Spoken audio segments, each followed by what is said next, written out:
Hola, me llamo Sabela Arias López y voy en tercero de primaria.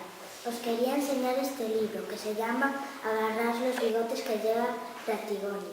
Me gustan mucho las historias de Jerónimo Stilton porque siempre hay aventuras muy divertidas y Jerónimo siempre escribe libros y le gusta mucho leer y escribir libros. Adiós.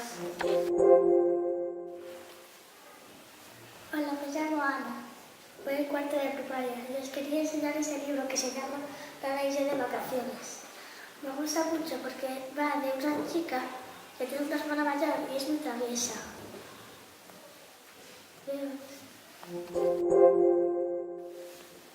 Hola, me llamo Raquel, tengo 9 años y voy en cuarto de primaria. Hoy os quiero enseñar este libro. Mi nombre es Stilton, Jerónimo Stilton.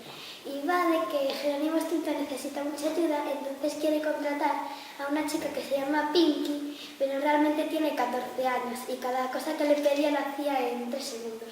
Adiós. Hola, me llamo Nur y voy en cuarto de primaria.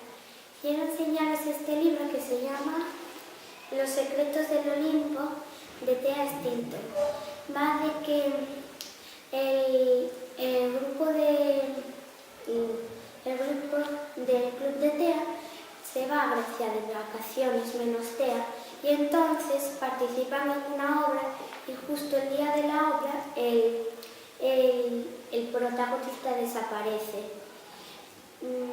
Adiós.